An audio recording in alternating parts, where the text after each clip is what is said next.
सर्वांना सस्नेह जय महाराष्ट्र. गणपती बाप्पा मंगल मूर्ती. व्यासपीठावरती असलेले सर्व सन्माननीय, थोड्याच वेळात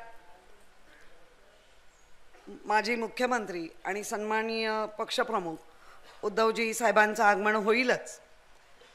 घोसाळकर साहेबांनी जे सांगितलं त्याच्यामध्ये मला वाटतं सुनील प्रभू महापौर आहेत, दळवी, मी आणि मला वाटतं सातत्याने गणेशोत्सव मंडळांच्या बरोबरीने कामं केलेली आम्ही मंडळी आहोत.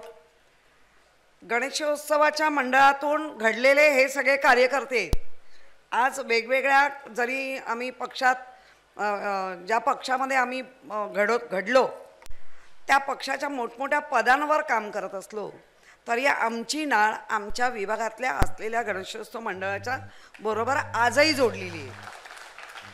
अगदी ह्यांनी 133 वर्षाचा गणेशोत्सव सांगितला. आमचा वरळी सार्वजनिक जो गणपती आहे वरळी नाक्याचा, तो 103 वर्षाचा आहे. आणि त्या 103 वर्षाच्या गणपतीमध्ये मग वक्तृत्व स्पर्धा असू दे, कुठल्याही असू दे, त्याच्यात आम्ही घडत गेलो. आणि ज्याला आपण एक डेअरिंग बेरिंग म्हणतो ते मूळ तिथे मिळालेलं आहे. त्यामुळे खरंच गणपतीचा तो आशीर्वाद आहे.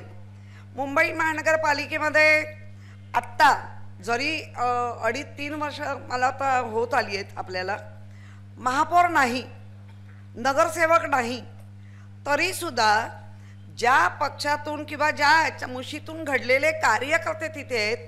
त्यामुळे गणेशोत्सव मंडळात कधी कमतरता भासत नाही. कार्यकर्त्यांची कमतरता नाही किंवा कार्यक्रमांची पण कमतरता नाही. पण आज सांगावं असं वाटतंय की जरी आम्ही नव्हतो तरी प्रत्येक वेळेला आयुक्तांबरोबर जाऊन आदित्य साहेबांच्या माध्यमातून म्हणा किंवा आमच्या स्थानिक आमदारांच्या माध्यमातून त्यांच्याबरोबर त्या चर्चा करत होतो की कुठल्याही परिस्थितीत ह्या ज्या नवरात्र असेल, गणपती उत्सव असेल, याच्यामध्ये महानगरपालिका कुठेही कमी पडता कामा नये. आजही वॉर्ड लेवलला म्हणजे अनेक जण त्यावेळेला उपस्थित राहतात. वॉर्ड लेवलला सुद्धा त्या मीटिंग्स झालेल्या आहेत. त्या वेळेला प्रत्येक आमदारांनी, मला वाटतं आदित्य ठाकरे, अजय चौधरी, सुनील शिंदे, सचिन भाऊ अहिर, म्हणजे वरळीला आम्ही ज्या मीटिंग घेतल्या त्या सांगतो. त्याच्यामध्ये अनेक प्रश्न लोकांचे मंडळांचे होते.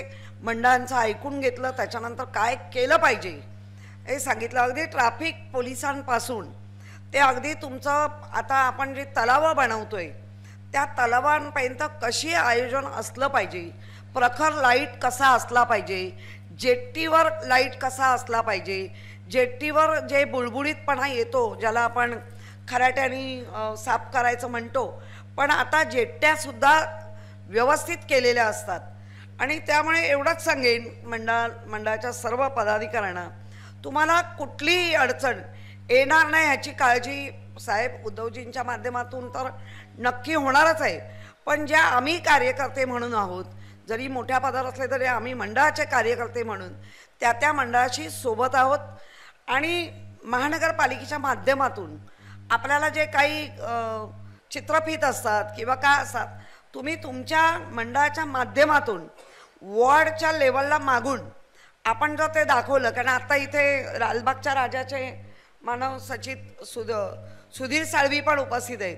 प्रचंड म्हणजे दररोजची गर्दी लाखोच्या घरात असते, पण त्या लाखोच्या घरात पण व्यवस्थित मॅनेजमेंट ते तुम्ही बसलेले सगळेच करता. त्यामुळे मला असं वाटतं की हा गणेशोत्सव आत्ता जो आपण दरवर्षाप्रमाणे यावर्षी साजरा मोठ्या जल्लोषात होणार आहे. कोविड काळामध्ये सर्वांनी चांगली साथ दिली. बऱ्याच लोकांनी तर गणपती न करता त्या ठिकाणी आरोग्य शिबिरं घेतली आणि सर्वांनी एक सहाय्य केलं. पण आता परिस्थिती जरी निवळली आहे तरी आपण जोशात आणि आनंदात तो साजरा करतो. ज्या काही गोष्टी आहेत, मग प्लास्टरच्या बद्दलची गोष्ट होती की भरलेल्या मूर्त्यांबद्दलच्या, पण त्याच्यावरही मला वाटतं समिती गठन झाल्यानंतर त्याची आपण विशेष काळजी घेतली आहे.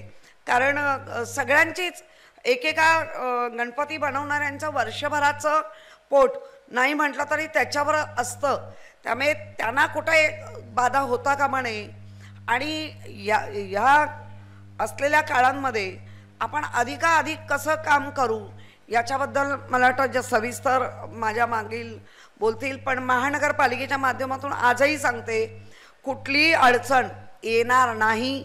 आणि आली तर आमच्यासारखे सगळे नगरसेवक तुमच्या असलेल्या प्रसंगाला किंवा असलेल्या तक्रारीला आम्ही समर्थपणे सामोरं जाऊ आणि गणपती उत्सव आपण जोशात साजरा करूया.